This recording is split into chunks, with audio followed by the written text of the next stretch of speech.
Welcome back, everyone. We're going to continue our discussion on conic sections by now talking about the ellipse.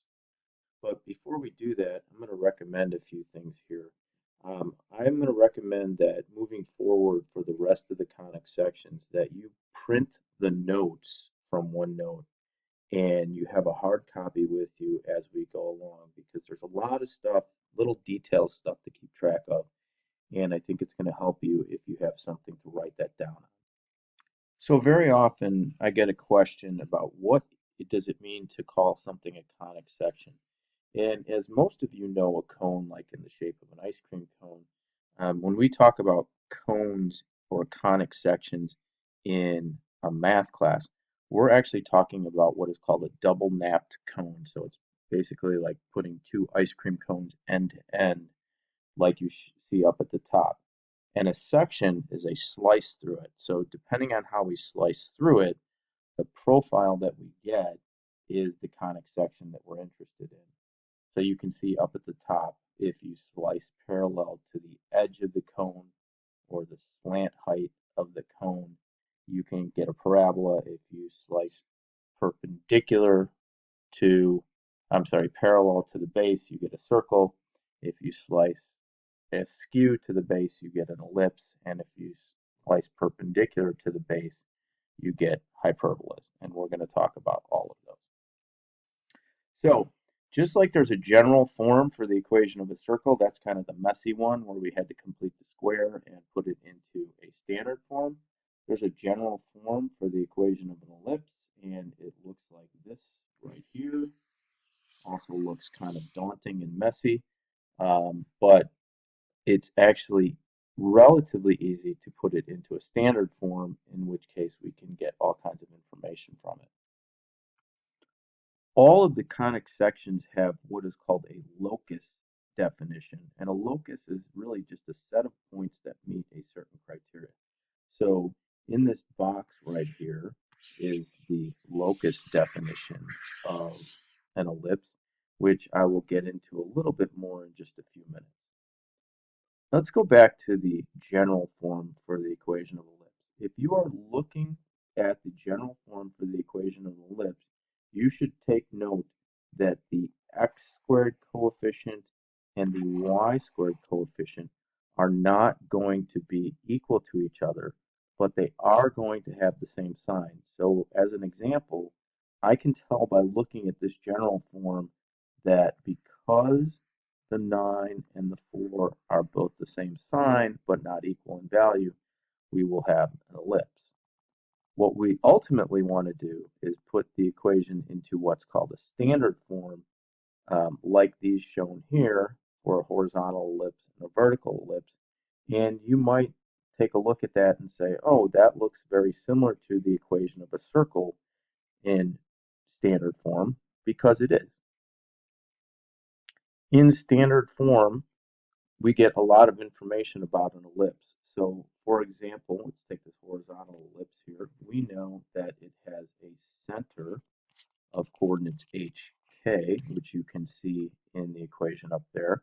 We also know that the length from the center to the endpoint in the longer direction has a length of a, which is the denominator of the x term, and we also know that the distance from the center to the endpoint of what I'll call the shorter axis, in this case the y direction, has a length of b, and in the vertical ellipse we have a similar situation. It has center also hk, but in this case the distance from the center to the endpoint in the y direction is going to be a, and the distance from the center to the endpoint in the x direction is going to be b.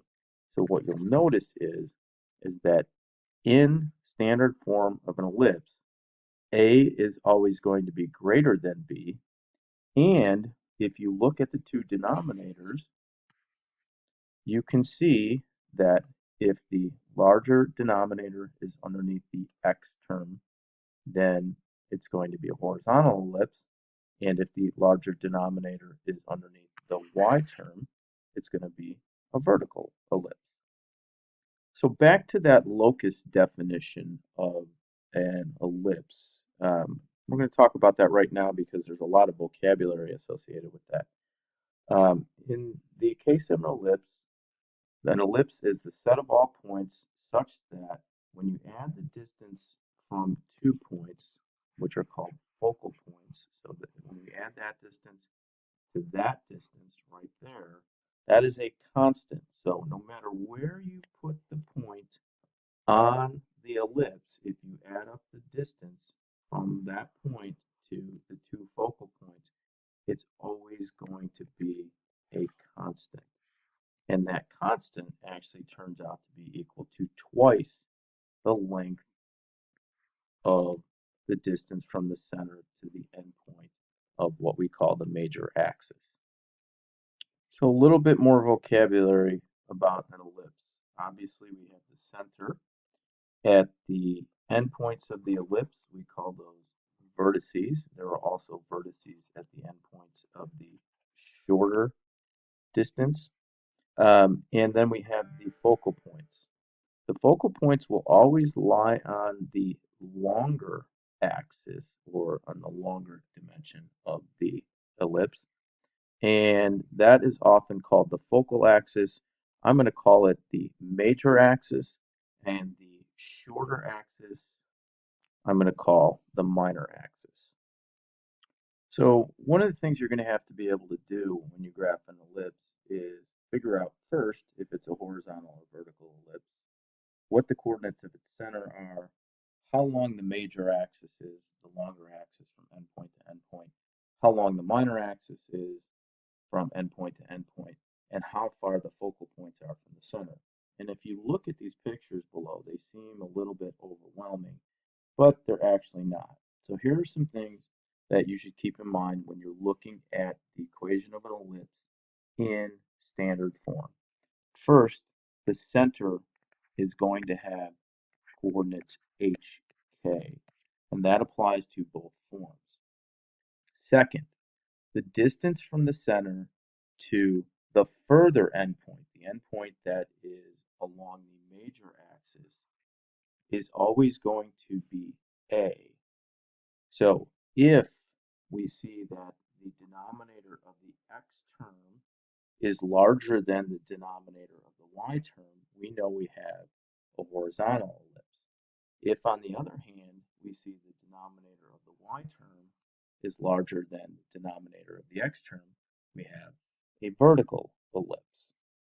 Second, the denominator, the smaller of the two denominators, is going to give us information about the length of the minor axis.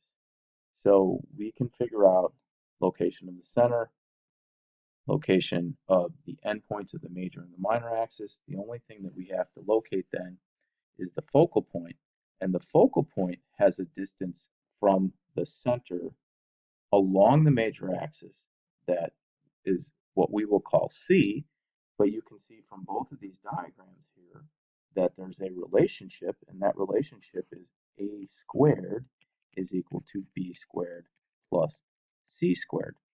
And that is true in both the horizontal and the vertical ellipse. So you know the Pythagorean theorem as C squared is equal to A squared plus B squared. In this case, the letters get rearranged a little bit, but it's still an application of the Pythagorean theorem. And the way to remember this is that A squared is going to be the largest of the three terms. So when we go to graph an ellipse, the first thing we're going to do is put it into standard form, find the coordinates of its center, figure out its orientation, horizontal or vertical, move to the right and left A units if it's horizontal, plot those points. Those will be the endpoints of our major axis. Move up and down B units from the center. That will be the endpoints of our minor axis. And move left and right C units from the center, if it's horizontal, to locate the focal points. And then we simply sketch out our ellipse. If it's a vertical ellipse, we do the same thing. We put it in standard form. We recognize that it's vertical. We locate the center of the ellipse. We go up and down A units to find the endpoints of the major axis. We go left and right from the center B units to find the endpoints of the minor axis. And then because it's vertical, the major axis is vertical and the focal points will lie on that. So we go up and down C units from the center to locate the focal points. The focal points will always lie on the major axis and they will always fall within the ellipse. So that's it for now. If you need to, watch this video again, but we're going to start taking some equations of ellipses that are not in standard form, putting them in standard form, and figuring out various dimensions of that ellipse, and then ultimately graphing them. That will happen in the next video.